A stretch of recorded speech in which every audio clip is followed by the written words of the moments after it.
kita dapat mempelajari, kita dapat memahami bagaimana kehidupan Nabi kita Muhammad sallallahu alaihi wasallam diceritakan oleh para penyair-penyair, diceritakan oleh para pengarang-pengarang maulid. Banyak daripada maulid-maulid yang dikarang oleh para ulama yang semuanya itu hakikatnya adalah manaqib, biografi dari Nabi kita Muhammad sallallahu alaihi wasallam, yang tidak ada manaqib di atas dunia ini yang lebih mulia dari seperti manaqibnya Nabi kita Muhammad sallallahu alaihi wasallam. Bukan lagi kita mau samakan dengan manaqibnya para wali, bukan lagi kita mau samakan dengan manaqibnya para nabi. Manaqibnya Nabi kita Muhammad sallallahu alaihi wasallam, sejarah hidupnya Nabi kita Muhammad sallallahu alaihi wasallam adalah sejarah manusia yang paling mulia di atas dunia ini.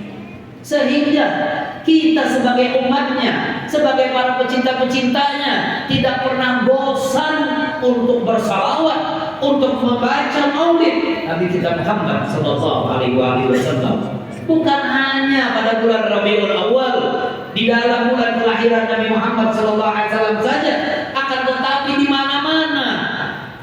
Di daerah kita Kalimantan Selatan, alhamdulillah, lebih-lebih di kota kita Banjarmasin, masyarakat kita mengenal yang namanya pembacaan sejarah Maulid Nabi Muhammad sallallahu alaihi wasallam. Bukan hanya menunggu datangnya bulan Rabiul Awal, bukan hanya menunggu datangnya bulan Maulid, tetapi menjadi budaya, menjadi tradisi yang sangat indah, yang sangat baik bagi kita masyarakat Islam, pecinta Nabi Muhammad sallallahu alaihi wasallam. Setiap acara tasmiyahan kita baca maulid, selamatan kita baca maulid, meresmikan toko kita baca maulid, menempati rumah baru kita baca maulid, pernikahan dibacakan maulid, di majelis-majelis dibacakan maulid, acara haul-haulnya para ulama dibacakan maulid. Tujuannya semua itu adalah memupuk rasa kecintaan kita sebagai umat Nabi Muhammad untuk lebih cinta kepada Nabi Muhammad sallallahu alaihi wasallam, untuk kita lebih memahami sejarah Nabi Muhammad sallallahu alaihi wasallam. Karena sesungguhnya majlis-majlis yang diperdengarkan akan sejarah hidup Nabi Muhammad sallallahu alaihi wasallam itu adalah majlis yang paling dicintai oleh Nabi Muhammad sallallahu alaihi wasallam. Sebagaimana beliau bersabda, la an ajlisa fi mithli hadha majlis ahabbu ilayya an a'taqa arba'ul riqab ya'ni al-qisas. Kata Nabi Muhammad sallallahu alaihi wasallam, sungguh duduknya aku di dalam satu majlis yang di dalamnya dibacakan sejarah kehidupanku, kata Nabi Muhammad SAW, lebih aku cintai untuk aku duduk di dalam majlis seperti itu daripada aku harus memerdekakan 4 budak, kata Nabi Muhammad sallallahu alaihi wasallam. Yang dimaksud dengan majlis tersebut adalah al-qisas, cerita Nabi kita Muhammad sallallahu alaihi wasallam. Kalau kita sering mendengar, tak kala kita membaca manaqibnya para aulia, para pembaca manaqib mengatakan inda dzikrul aulia tanzilur rahmah. Tak kala dibacakan manaqibnya para aulia, akan diturunkan rahmat oleh Allah Subhanahu wa taala bagi yang hadir di dalam majelis tersebut. Kalau hanya seorang wali dibaca manaqibnya menyebabkan turun rahmat dari Allah Subhanahu wa taala, bagaimana dengan manaqibnya Nabi Muhammad sallallahu alaihi wasallam? Bagaimana dengan sejarahnya Nabi Muhammad sallallahu alaihi wasallam? Beliau bukan nabi wali. Beliau bukan sembarangan nabi. Beliau adalah pemimpin para nabi, pemimpin para rasul, pemimpin dunia wal akhirat. Itu yang beliau mengatakan di dalam hadisnya, ada wa madunahu tahta liwa'i fi yaumil qiyamah. Nabi Allah Adam, kata Nabi Muhammad, dan nabi-nabi yang lainnya, semuanya nanti di yaumil qiyamah kita akan saksikan semuanya nanti. Di yaumil qiyamah mereka semuanya mengharapkan syafaatku, mengharapkan naunganku, kata Nabi Muhammad sallallahu alaihi wasallam. Kalau mereka para nabi, mereka para rasul, makhluk manusia yang dimuliakan oleh Allah Subhanahu wa taala, dengan mukjizat-mukjizat yang diberikan oleh Allah kepada mereka, masih meminta, masih berharap akan syafaatnya Nabi kita Muhammad sallallahu alaihi wasallam. Tidak pantas dan tidak layak kita yang tidak punya kemuliaan tidak mengharapkan syafaat Nabi Muhammad SAW. Kita tidak punya kemuliaan. Hidup zaman Nabi juga kita enggak. Sahabat Nabi kita juga enggak. Hidup kita di dunia ini tidak pernah melihat wajah Nabi Muhammad sallallahu alaihi wasallam. Belum pernah. Dan pengen dapat syafaatnya Nabi Muhammad. Orang itu adalah orang yang paling sial hidupnya di yaumil qiyamah. Ma'asyiral muslimin rahimahullah, hadirin yang dimuliakan oleh Allah Subhanahu wa taala. Maka itu di dalam setiap kita hadir majelis seperti sekarang ini, hendaknya kita hadirkan hati kita. Kita hadirkan pendengaran kedua belah telinga kita sehingga kita dapat mengenal, dapat mengetahui bagaimana sejarah Nabi kita Muhammad sallallahu alaihi wasallam, sehingga kita menjadi umat Nabi Muhammad sallallahu alaihi wasallam yang memiliki cinta sejati kepada Nabi Muhammad sallallahu alaihi wasallam, memiliki cinta sejati kepada Nabi Muhammad sallallahu alaihi wasallam, yang tidak diperdengarkan nama Nabi Muhammad sallallahu alaihi wasallam di dalam pendengaran kedua belah telinganya, terkecuali hatinya bergetar, jiwanya bergetar, merindukan kekasih Allah Subhanahu wa taala Nabi Muhammad sallallahu alaihi wasallam dan ingin berjumpa dengan Nabi Muhammad sallallahu alaihi wasallam. Sebagaimana guru kami Al-Imam Al-Habib Umar bin Muhammad bin Salim bin Hafid, beliau mengatakan di dalam bait maulidnya, beliau mengatakan wallahi, tentang sifat seorang yang betul memiliki cinta sejati kepada Nabi Muhammad. Beliau mengatakan apa? Wallahi, demi Allah, wallahi ma dzukira al-habibu ladan muhib illa wa adha walidahi su'an. Wallahi, demi Allah, sifatnya para pecinta itu kalau diperdengarkan nama sang kekasihnya di hadapan pendengarannya, di hadapan dirinya, terkecuali tersentak jiwa dan raganya, ingin merindukan kepada sang kekasihnya dan pengen ketemu dengan sang kekasih tersebut. Itu sifatnya manusia ya. Manusia itu kalau jatuh cinta kepada seseorang, kalau hanya WhatsApp-WhatsAppan saja kurang abdol. Kalau hanya telepon-teleponan saja sekalipun habis pulsanya ratusan juta, kurang abdol. Kenapa? Yang dinanti-nantikan pertemuan dan perjumpaan. Orang kalau cinta, jatuh cinta, yang diharapkan dari cintanya itu pertemuan dan perjumpaan. Maka itu di dalam riwayat, tatkala Sayyidatuna Aisyah radhiyallahu anha, istri Nabi kita Muhammad sallallahu alaihi wasallam, di tengah malam beliau menjahit bajunya Nabi Muhammad SAW dengan jarum. Tatkala jarum jatuh, beliau berahar mencari jarum tersebut, karena lantai rumahnya Nabi Muhammad, lantai rumahnya Sayyidatuna Aisyah saat itu bukan seperti lantai rumah kita yang semuanya keramik full. Lantai rumahnya Sayyidatuna Aisyah di kota Madinah Al-Munawwarah itu langsung tanah di bawahnya. Lantainya itu langsung tanah, sehingga kalau jarum jatuh itu harus dicari, dihahar dulu. Kenapa? Lampu zaman itu hanya ada lampu teflon, bukan lampu seperti kita saat sekarang ini yang terang benderang. Dan rumahnya Sayyidatuna Aisyah di saat itu menjadi rumah yang sekarang ini menjadi tanah yang paling mulia di atas dunia ini dan alam semesta. Kenapa? Karena di dalam kamar Sayyidatuna Aisyah tersebut makamnya Nabi kita Muhammad sallallahu alaihi wasallam berada. Para ulama ahli sunnah wal jamaah mereka mengatakan tanah yang paling mulia di atas dunia ini, tanah yang paling hebat di atas dunia ini adalah tanah yang menghimpit jasad mulia Nabi kita Muhammad sallallahu alaihi wasallam. Dan itu adanya di kamarnya Sayyidatuna Aisyah, di dalam rumahnya Sayyidatuna Aisyah yang sekarang ini menjadi kuburnya Nabi kita Muhammad sallallahu alaihi wasallam. Saat itu Sayyidatuna Aisyah lagi nyari jarum, tiba-tiba masuk Nabi Muhammad SAW ke kamarnya Sayyidatuna Aisyah. Setelah Sayyidatuna Nabi Muhammad SAW masuk, dengan cepat Sayyidatuna Aisyah bisa mendapatkan dan mengambil jarum tersebut. Kenapa? Karena nur dan cahaya wajah Nabi kita Muhammad SAW yang dikatakan oleh penyair sebagai anta syamsun, anta badrun, anta nurun fawqa nuri. Engkau laksana cahaya bulan, engkau laksana cahaya matahari, engkau adalah cahaya di atas daripada segala cahaya-cahaya.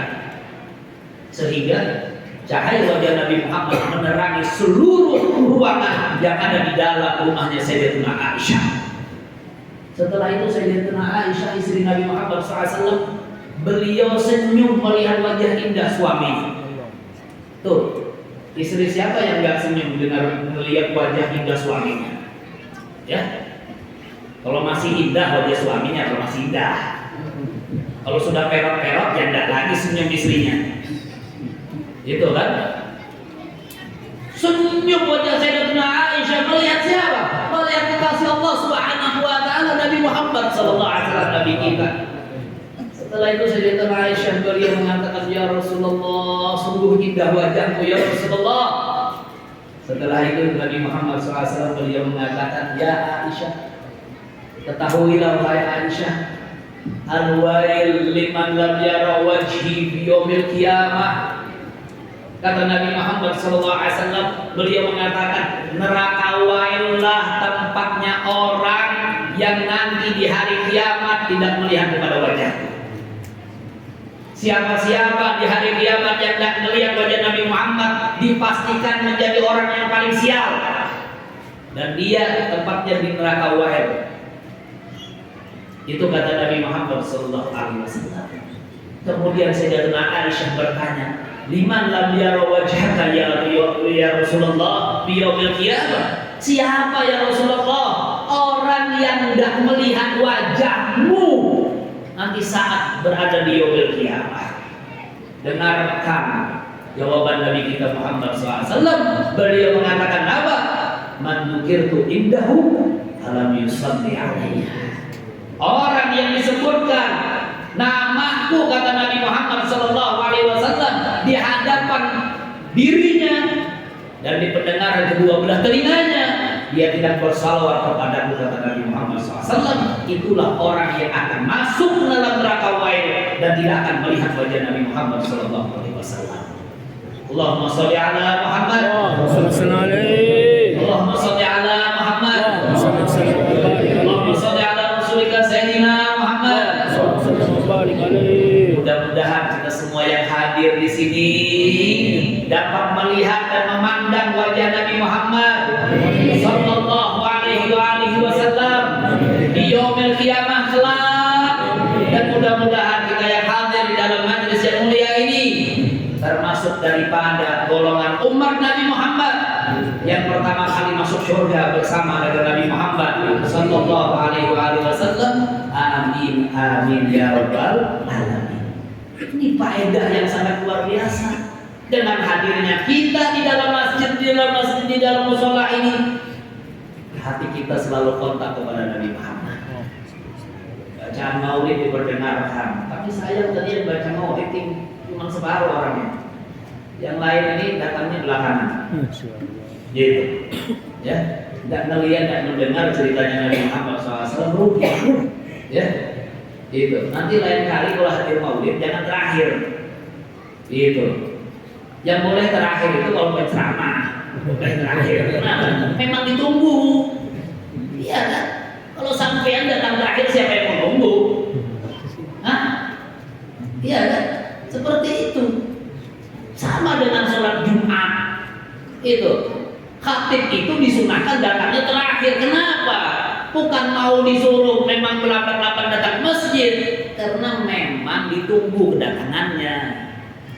Yang disuruh laju-laju, yang suruh pagi-pagi, sung datang ke masjid, jamaahnya. Seperti itu. Itu ajaran dan syariat Nabi kita Muhammad SAW. Dengar ceritanya Nabi Muhammad SAW. Ceritanya Nabi Muhammad SAW adalah cerita yang mengajak kita, yang mengajarkan kepada kita untuk cinta kepada Nabi Muhammad dan untuk menghidupkan ajaran Nabi kita Muhammad SAW. 1400 tahun yang silam Nabi kita Muhammad SAW beliau berpulang ke rahmatullah. Banyak masih di antara kita yang belum pernah sampai untuk berziarah ke makam mulia Nabi kita Muhammad SAW. Banyak yang belum pernah sampai, dan semua kita merindukan ingin sampai berziarah ke makam Nabi Muhammad SAW. Makanya para ulama ahli mahabbah, mereka itu ngajari kepada kita semuanya, kalau kita mau berangkat ke kota Makkah dan kota Madinah, itu jangan mengatakan mau umroh atau mau haji. Jangan. Kok begitu? Yang mau berangkat umroh, yang mau berangkat haji, jangan mengatakan saya mau haji ke Mekah, saya mau umroh ke Mekah. Jangan. Yang pas untuk dirinya apa? Ucapkan kata para ulama ahli mahabbah, saya pengen ziarah ke makam Nabi Muhammad. Kenapa mereka mengatakan dan mengajarkan seperti itu? Karena yang namanya ibadah haji dan umroh tidak akan pernah kita dapat kenal terkecuali dari Nabi kita Muhammad SAW. Dan Nabi Muhammad sendiri yang mengatakan di dalam hadisnya, beliau bersabda, "Khudu anni manasikakum." Ambil pelajaran haji yang mulia itu dari siapa? Dari Raja Salman? Bukan, tapi dari Nabi Muhammad SAW. Jadi kalau mau berangkat ke Mekah, berangkat ke Madinah, tujuannya apa? Ingin ziarah ke makam Nabi Muhammad. Karena kita kenal haji, karena kita kenal umroh dari ajaran dan syariatnya Nabi kita Muhammad Sallallahu Alaihi Wasallam. Kalau bukan Nabi Muhammad, siapa yang nyuruh kita umroh? Siapa yang nyuruh kita haji? Kan begitu. Maka itu daripada adab seseorang yang betul cinta kepada Nabi Muhammad SAW, hendaknya dia mengatakan seperti itu. Hidupkan sunnahnya Nabi Muhammad SAW di dalam kehidupan kita sehari-hari. Cari tahu. Mumpung kita nih masih di bulan Maulid seperti ini, cari tahu. Nabi Muhammad itu kekasih kita itu setiap hari itu apa yang dikerjakan beliau dari mulai bangun tidur sampai tidur. Seorang pecinta, dia pasti akan mencari tahu. Sebagaimana seorang pecinta kepada artis, kepada pemain bola, nyari tahu terus tentang pemain bola. Tiap hari dihitung golnya aja terus. Tiap hari dihitung nama filmnya aja terus. Gitu kan, kenal betul lahirnya di mana, tanggalnya di mana, kenal. Giliran ditanya Nabi Muhammad SAW, wallahu a'lam jawabannya. Kan lucu. Kamu itu umat Nabi Muhammad apa umat Fir'aun? Gitu kan? Urusan dengan Nabi Muhammad kamu tidak kenal. Urusan dengan Nabi Muhammad kamu tidak ngerti dan tidak paham. La haula wala quwwata illa billah. Itu kan? Makanya itu dengan kita hadir dalam majelis maulid, di mana-mana kita mendengar tausiah, kita mendengar ceramah agama, hendaknya semuanya itu kita kecamkan di dalam hati kita. Kita kecamkan dalam diri kita bahwasannya kita adalah umat Nabi Muhammad Sallallahu Alaihi Wasallam yang betul-betul cinta kepada Nabi Muhammad SAW, dan tidak ada kecintaan kepada manusia yang melebihi daripada kecintaan kita kepada Nabi besar Muhammad Sallallahu Alaihi Wasallam. Jangan pernah nomor duakan cinta kita kepada Nabi Muhammad SAW. Sekalipun cintanya kita kepada orang tua kita, sekalipun cintanya kita kepada istri kita, sekalipun cintanya kita kepada anak-anak keturunan kita, jangan pernah duakan. Cinta kepada Nabi Muhammad harus nomor satu. Sehingga dengan cinta kita akan berani berkorban. Dengan cinta kita akan mengikuti Nabi Muhammad SAW. Karena kalau orang tuh sudah cinta, nyaman ngikutinnya. Kenapa? Yang diikuti pecinta-cintanya. Itu. Jangan sekarang kita cerita-cerita cinta, ngomong cinta, tapi cintanya hanya cinta monyet. Cintanya hanya cinta palsu. Sepanjang hidupnya, sepanjang umurnya, belum pernah dia memikirkan satu hal pun untuk dia lakukan secara istiqomah dalam menghidupkan sunnah Nabi Muhammad SAW. Dan pernah kepikiran, kadang-kadang umat zaman sekarang, apalagi di akhir zaman, sudah menjadi masa bodoh bagi dirinya. Masa bodoh dah ngidupin sunnah Nabi Muhammad, mau keras sama dia, gak mikir orang zaman sekarang. Kenapa? Pikirannya hanya duit. Pikirannya gimana perutnya kenyang. Pikirannya gimana anaknya bisa sekolah semuanya. Pikirannya gimana anaknya bisa mendapatkan selembar kertas untuk lulus daripada satu pelajaran sekolah. Sehingga dia tidak pikirkan akhlak anaknya. Yang dipentingkan adalah ijazah selembar. Pendidikan zaman sekarang lihat di sekolah-sekolah, dari tingkat SD sampai perguruan tinggi, yang dipikirkan hanya nyari ijazah saja. Dikira ijazah bisa dimakan, gitu. Dikira ijazah bisa manfaat betul-betul. Berapa banyak orang yang punya ijazah, yang punya gelar S1, S2, S3, S4 sampai S10, tapi buktinya apa? Nggak ada kerjaannya dua, iya kan? Nggak ada kerjaan bagi dirinya. Itu. Sedangkan sunnahnya Nabi Muhammad SAW dia tidak pikirkan dalam kehidupannya. Akibatnya hanya karena memikirkan ijazah, hanya karena memikirkan kertas selembar, akhlak dan budi pekerti tidak dipikirkan. Berapa banyak anak-anak zaman sekarang dari mulai sekolah SD sampai perguruan tinggi yang berani melawan gurunya, yang berani membacok gurunya, yang berani membunuh gurunya, yang berani melaporkan gurunya ke kantor polisi. Atas dasar apa? Atas dasar pelanggaran hukum kepada kekerasan anak. Lihat sekarang, yang dulu tidak ada di negeri kita sekarang itu. Tapi lihat zaman sekarang, berapa banyak anak-anak yang lebih suka tawuran daripada hadir majelis ilmu, yang lebih suka memakai narkoba daripada hadir majelis zikir. Berapa banyak sekarang ini? Kenapa? Karena akhlak dan budi pekerti tidak diperhatikan oleh kita zaman sekarang. Lihat sekarang ini, berapa banyak kejadian-kejadian yang kita lihat, bukan hanya di daerah lain, di daerah kita, Kota Banjarmasin, di daerah kita Kalimantan Selatan, ada seorang anak yang membuli temannya sendiri, sehingga anak yang dibuli tersebut, yang dihina tersebut, berani membawa pisau ke sekolah dan menusuk temannya sendiri.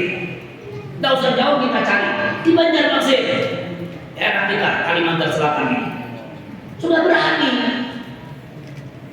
Kalau akhlak tidak diperhatikan, kalau sunnah Nabi Muhammad tidak kita perhatikan, lebih-lebih kita sebagai orang tua tidak mendidik anak-anak kita, cepat atau lambat, kalau akhlak dan budi pekerti anak kita sudah bobrok,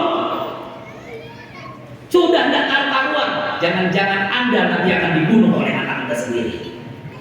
Jangan-jangan Anda nanti akan ditusuk oleh anak sendiri. Sekarang sudah banyak kejadian. Ada seorang anak gara-gara tidak diberi uang rokok sama orang tuanya, anak orang tuanya dibunuh. Sebab apa? Sebab akhlak dan budi pekerti Nabi Muhammad Sallallahu Alaihi Wasallam diajarkan oleh Nabi Muhammad tidak kita hiraukan lagi. Maka itu, jadi orang tua jangan hanya seperti orang bisu di dalam rumah.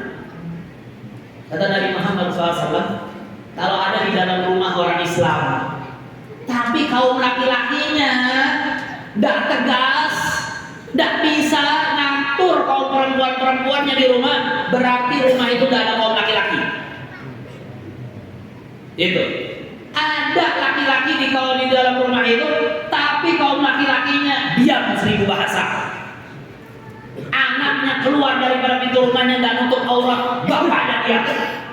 Istrinya berdandan untuk dilihat oleh laki-laki yang lain muhrimnya, bapaknya diam. Berarti tidak ada laki-laki yang ada di dalam rumah itu. Kalau ngaku juga sebagai laki-laki sudah potong kemaluannya. Jangan jadi laki-laki.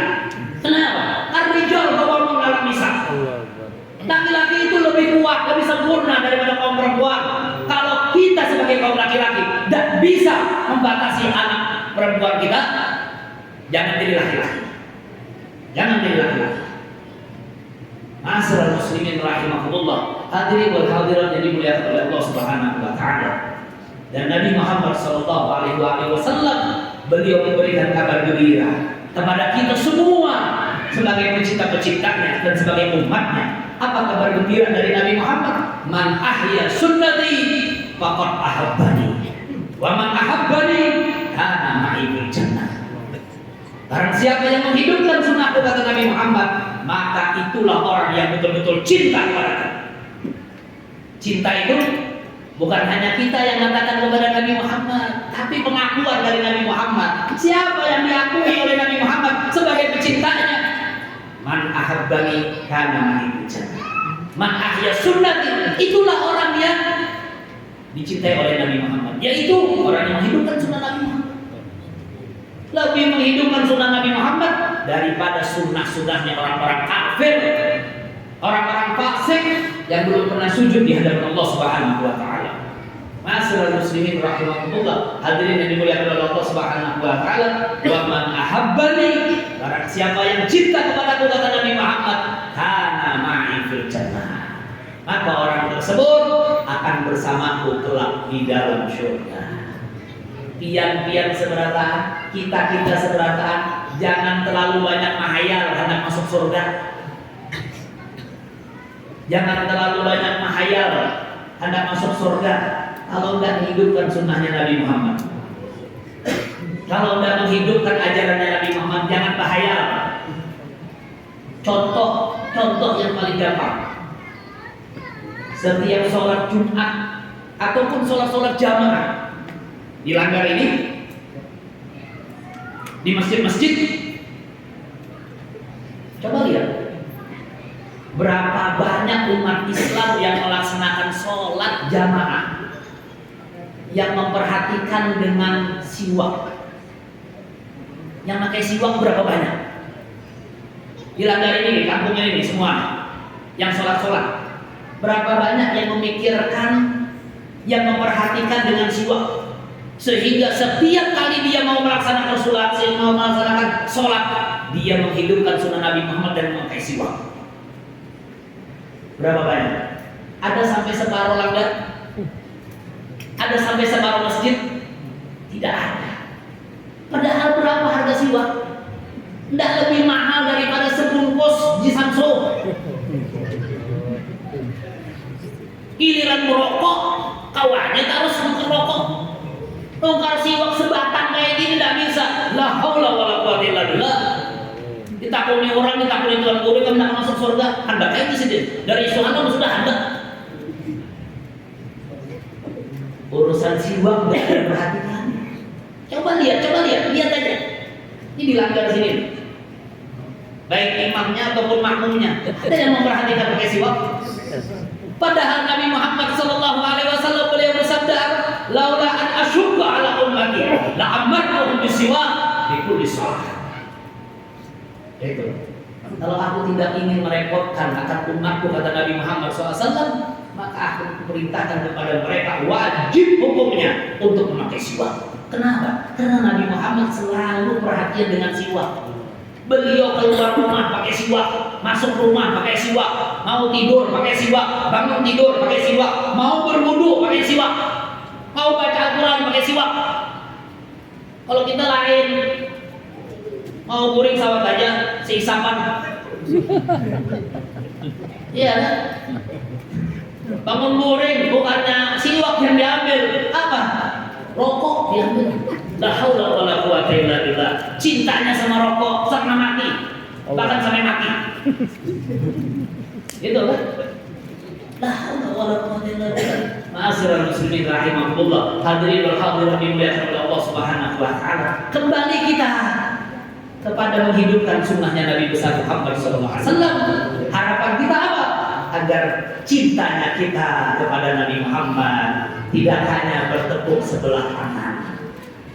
Cintanya kita kepada Nabi Muhammad diterima oleh Nabi Muhammad, diakui oleh Nabi Muhammad, sehingga bukan hanya kita yang bangga-banggain Nabi Muhammad sebagai Nabi kita, tapi Nabi Muhammad pun bisa membanggakan kita sebagai umatnya. Ini umatku, kata Nabi Muhammad. Kenapa? Karena dia menghidupkan ajaranku. Ini umatku, kenapa? Karena dia menghidupkan akhlak dan budi pekertiku, kata Nabi Muhammad SAW. Ma'asyiral muslimin wal muslimat rahimakumullah, hadirin wal hadirat yang dimuliakan oleh Allah Subhanahu wa taala. Maka itu mudah-mudahan dengan hadirnya kita di dalam majelis maulid pada malam hari yang mulia ini, kita berharap dan meminta kepada Allah agar Allah Subhanahu wa taala menghidupkan hati-hati kita sebagai umat Nabi Muhammad. Agar Allah Subhanahu wa taala memberikan semangat di dalam sanubari kita, di dalam diri kita untuk tambah cinta kepada Nabi Muhammad dengan menghidupkan ajaran Nabi Muhammad, dengan menghidupkan sunnahnya Nabi Muhammad, dengan menghidupkan akhlak dan budi pekerti Nabi besar Muhammad sallallahu alaihi wasallam. Mudah-mudahan Allah Subhanahu wa taala ampuni segala dosa dan kesalahan kita. Ampuni segala dosa dan kesalahan kita, baik dosa yang kita sengaja ataupun yang tidak kita sengaja. Dan mudah-mudahan dengan berkat kelahiran Nabi besar Muhammad sallallahu alaihi wasallam, Allah Subhanahu wa taala ampuni segala dosa orang-orang tua kita, guru-guru kita, tokoh masyarakat kita yang telah meninggal dunia, yang sekarang mereka berada di alam barzakh. Mudah-mudahan Allah Subhanahu wa taala jadikan kubur mereka sebagai raudhah min riyadil jannah. Angkat derajat mereka ke derajat yang paling tinggi di sisi Allah Subhanahu wa taala, dan kumpulkan arwah-arwah mereka bersama dengan ruh Nabi besar kita Muhammad sallallahu alaihi wasallam. Tidak lupa kita doakan kepada orang-orang tua kita, baik yang hadir di dalam majelis yang mulia ini, baik yang masih ada di dalam rumah-rumah tangga kita. Mudah-mudahan Allah panjangkan umur mereka, Allah panjangkan umur mereka dalam keadaan selalu taat kepada Allah Subhanahu wa taala dan Rasulnya. Dan mudah-mudahan Allah Subhanahu wa taala gerakkan hati kita untuk selalu berbuat baik kepada kedua orang tua kita, untuk selalu berbakti kepada kedua orang tua kita. Dan mudah-mudahan tidak diakhiri kehidupan orang tua kita di atas dunia terkecuali mereka semua melihat kita menjadi putra-putri yang soleh dan soleha, yang selalu dapat dibanggakan oleh mereka, yang selalu dapat dibanggakan oleh mereka. Mudah-mudahan dengan berkat Nabi Muhammad sallallahu alaihi wasallam, Allah Subhanahu wa taala berkahi kehidupan kita, berkahi rumah tangga kita, berkahi anak keturunan kita, berkahi kampung halaman kita, dijauhkan kampung halaman kita daripada musibah, dijauhkan kampung halaman kita daripada bala, dijauhkan kampung halaman kita daripada kebakaran, dijauhkan kampung halaman kita daripada kebanjiran, dijauhkan kampung halaman kita daripada hal-hal yang tidak kita inginkan, dijauhkan kampung halaman kita daripada minum-minuman keras, dijauhkan kampung halaman kita daripada perjudian, dijauhkan kampung halaman kita daripada narkoba, dijauhkan kampung halaman kita daripada narkotika, dijauhkan kampung halaman kita daripada perzinahan, dijauhkan kampung halaman kita daripada hal-hal yang diharamkan oleh Allah Subhanahu wa taala. Mudah-mudahan anak-anak kita, putra-putri kita dijauhkan oleh Allah Subhanahu wa taala daripada pergaulan bebas, daripada pergaulan anak zaman sekarang. Dan mudah-mudahan Allah Subhanahu wa taala berkenan membimbing kita kepada jalan yang diridhai oleh Allah, jalan yang diajarkan oleh Nabi besar kita Muhammad sallallahu alaihi wasallam, jalan yang menuju kepada ridha Allah, jalan yang menuju kepada syurga Nabi kita Muhammad sallallahu alaihi wasallam. Ya akramal akramin wa ya ajwal ajwalin wa ya rahiman masakin, wa sallallahu ala sayyidina maulana Muhammadin nabiyil ummi wa ala alihi wa sahbihi wa barik wasallam. Bi fadli subhana rabbika rabbil izzati amma yasifun, wassalamun alal mursalin walhamdulillahi rabbil alamin. Kurang lebihnya mohon minta maaf, minta